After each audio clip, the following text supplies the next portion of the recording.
Muslims use Surah 532 to show that Islam does not allow acts such as the Fort Hood shootings. And interestingly, they completely rip it out of context. They ignore the verses that come before it. They ignore the verses that come after it. And they even take out parts of the verse itself in order to deceive people into thinking that this verse prohibits and condemns killing. Now, the reason this is so disturbing is now it's even being put out without without giving a reference, so that no one can even look it up. And not just on private blogs or in conversation, but from major media organizations. This is according to CNN. A Muslim named Arsalan Iftikhar wrote an article. It was published on CNN. The article is titled, "Murder Has No Religion," and he begins. This is the only evidence he gives. He begins, "Most of the world's 1.57 billion Muslims know that the Holy Qur'an states quite clearly that anyone who kills a human being, it shall be as though he has killed all of mankind. If anyone saves a life, it shall be as though he has saved the lives of all mankind." Notice how he quotes this passage, because think about what the passage actually says when I quote it to you.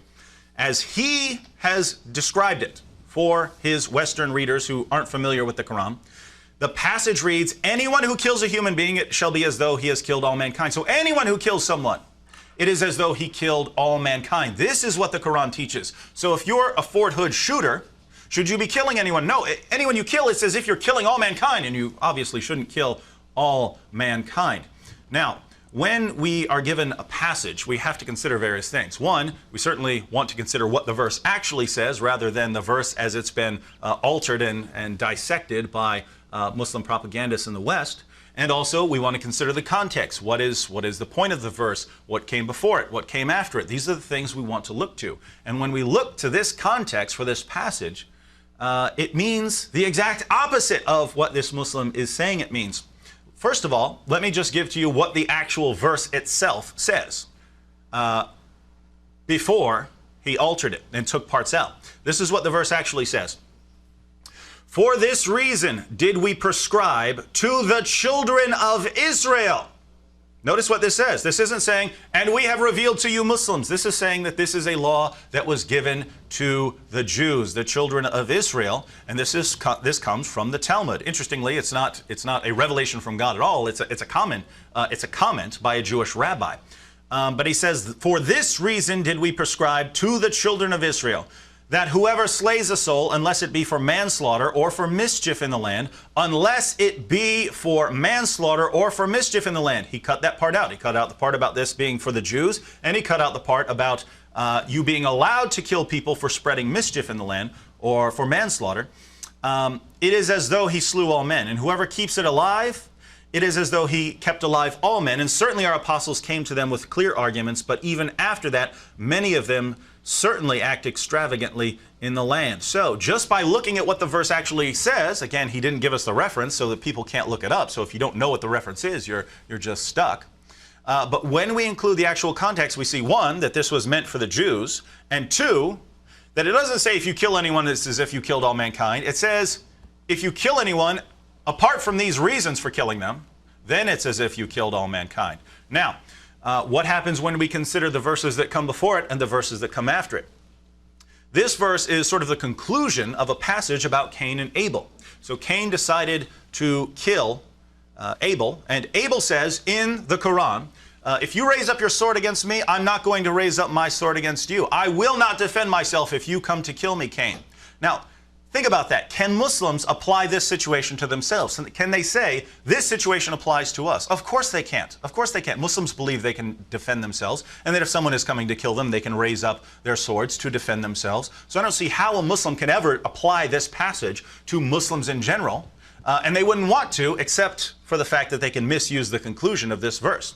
So that's what we have, and Cain, of course, kills Abel, and then a bird comes and teaches Cain how to bury Abel. And then we have the verse about Allah prescribing for the children of Israel, based on this situation, that if anyone slays someone, unless it's for manslaughter or for making mischief in the land, it'll be as if he has killed all mankind. And now we've considered the context before, and let's consider the verse after. The punishment of those who wage war against Allah and His apostle and strive to make mischief in the land is only this, that they should be murdered or crucified, or their hands and their feet should be cut off in opposite sides, or they should be imprisoned. This shall be a disgrace for them in this world, and in the hereafter they shall have a grievous chastisement. So here we have a passage that is clearly applied to Muslims. The very next verse, so this man quotes 532, says, this condemns killing anyone. What does the very next verse say? The punishment of those who wage war against Allah, so you're fighting against Islam, you're fighting against Muslims, and strive to make mischief in the land, if you're causing problems in Muslim lands, the punishment for this is that they should be murdered or crucified, or that their hands and feet are cut off, or that they be imprisoned. Think about this. Because when we go to the commentators, we find out what these terms mean, what it means for spreading mischief in the land. Spreading mischief in the land can apply to all things, all kinds of things. Spreading Christianity or Judaism among Muslims, apostasy. Definitely, if you're bringing a military into a predominantly Muslim country and trying to conquer or enforce your own sort of government on them, this will qualify as spreading mischief in the land. But what we find is that if you're waging war against Islam, if you're in a war against Muslims, or if you're in Muslim countries trying to spread trouble, according to Islam, then Muslims are supposed to kill you. Think about Fort Hood. It's a military base, the military base of the United States of America, which is in a war with more than one predominantly Muslim country. The people who were killed were mostly people who are about to be deployed to these Muslim countries to go and, according to Islam, spread mischief, enforce the will of the United States in these countries. According to this very verse and the verse that follows, that this Muslim quoted on CNN to show that Islam is peaceful and would never allow a Muslim to fight against military targets here in the United States. According to the very passage he quoted, when we look at the context and when we quote the entire verse, are Muslims allowed to kill United States soldiers who aren't Muslims on a United States military base? Of course. The United States is making mischief and it's at war in Muslim countries.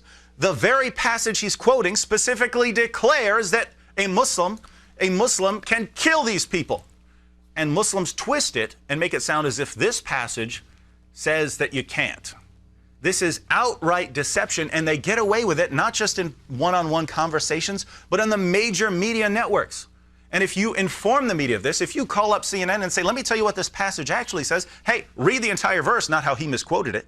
Read the next verse and see what it says. Let's pull out the commentaries. Let's see what these passages mean. It's obvious what they mean. Of course this guy's misusing the passage. They will not care. It will not bother them that they are being used by Muslims to spread deception about Islam.